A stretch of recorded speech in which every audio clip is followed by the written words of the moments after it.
tergantung kepada pribadi yang tinggal di dalam rumah itu.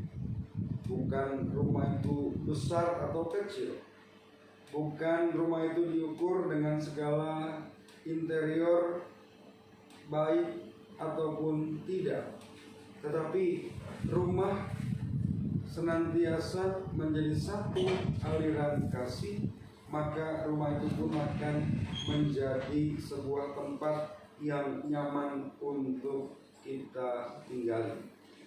Tadi di awal dalam kisah, mungkin rumah ini lebih banyak kalau hari biasa malam hari baru ada di rumah ini, ya. Otomatis dari pagi, dari subuh bahkan itu ya sudah pergi, ya. Lalu kembali lagi berkumpul sudah malam, ya, kecuali mungkin weekend ya, Sabtu atau Minggu, itu juga kalau nggak lembur, ya. Jadi rumah ini pun pasti akan sangat terasa ketika malam hari Pak Wenda dan juga istri sudah pulang, sudah berkumpul di tempat ini. Maka dalam hal ini saya mau mengajak juga bagi umat yang ada di Maja ini, mampu nggak kita sungguh-sungguh menjadikan tempat tinggal kita, rumah kita sebagai sebuah tempat di mana tempat itu, rumah itu dapat menjadi pusat kehidupan bagi orang beriman.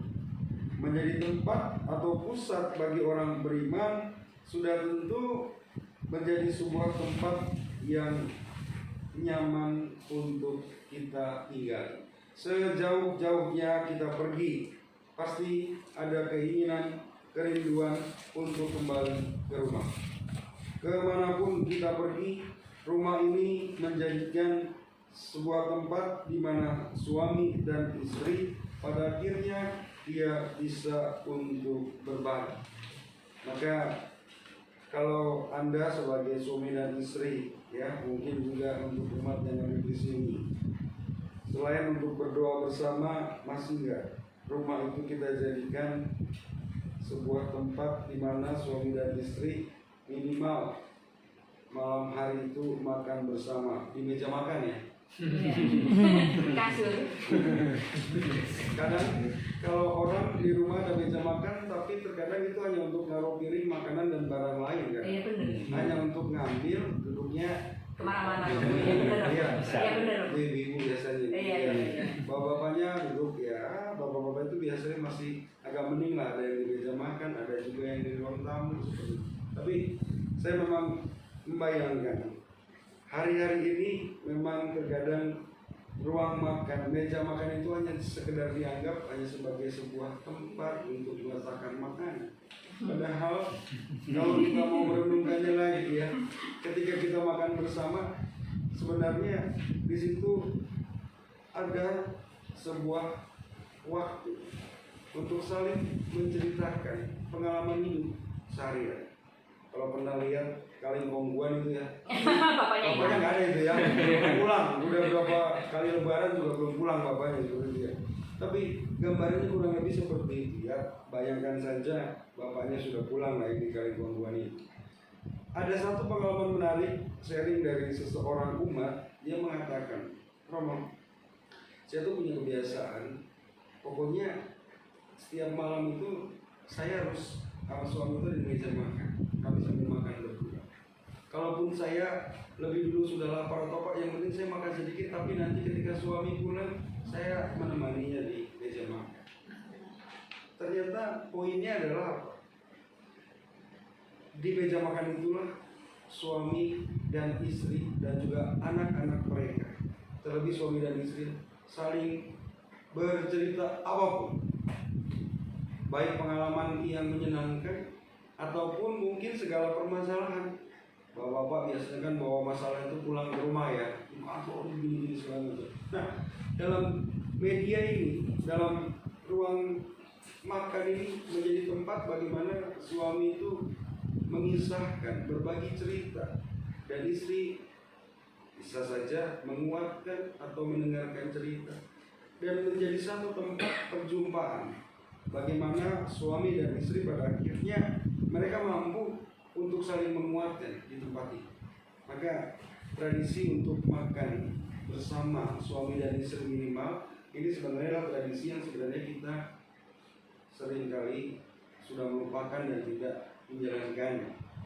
Kalau ada orang Jawa, Romo, kan ada ini makan tuh nggak boleh bicara. Iya tahu seperti itu ya, tapi dalam konteks keluarga ini ya sah-sah saja gitu ya, sambil bercerita seperti itu. Maka saya mengajak bahwa komunikasikan segala sesuatu suami dan istri dalam berbagai kesempatan ini.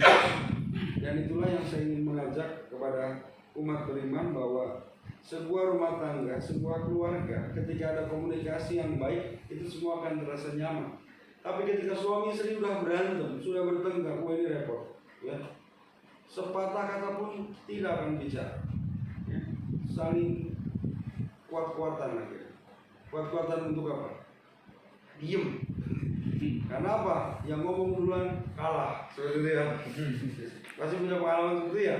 Yeah. Kalau saya nggak punya, ya, makanya suami dan istri itu kalau udah bertengkar, ibu udah dua-duanya diem. Meskipun dia pulang ke rumah, tapi diem, nggak ngomong. Ada di rumah, di dapur, mungkin ketemu, diem. Ruang tengah, diem. Gitu. Di kamar pun mungkin diem. Bahkan satu tidurnya mungkin di sofa, seperti itu ya.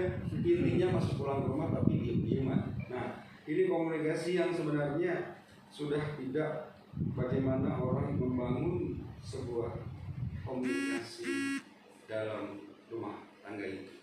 Maka Pak Wenda dan Ibu Putri, semoga rumah ini, keluarga ini mampu membangun cinta kasih melalui komunikasi yang begitu baik, melalui komunikasi yang dibangun dengan efisien dan juga dengan totalitas. Masih berdua, ya, belum lagi nanti ketika Tuhan mempercayakan untuk memberikan keturunan, wah nambah lagi. Keluarga itu kan nambah orang, nggak tahu ya, nambah orang nambah masalah nggak ya? Nambah rezeki. Nambah rezeki dong. Oh, nambah rezeki ya. Amin, Pak Budi, kalau nambah rezeki. Nambah sukacita. Nambah sukacita ya. Baik, supaya nambah sukacita berarti semakin berat untuk 2, 3, 4 pribadi itu semakin membangun komunikasi yang baik. Dan saudara-saudara komunikasi, kuncinya adalah kita sendiri dalam rumah itu. Mampukah kita membangun rumah tangga yang bahagia? Mampukah kita menjadikan rumah kita menjadi tempat yang nyaman? Bangunan ini sudah dibangun dengan fondasi yang kuat. Bangunan ini bukan di atas pasir, tapi bangunan ini fondasinya sudah kuat. Maka mari kita kuatkan lagi dengan pribadi-pribadi yang ada dalam rumah ini. Semoga Roh Allah di dalam rumah ini, Roh Kudus menyertai dan senantiasa Allah meraja dalam rumah ini. Tuhan memberkati. Amin.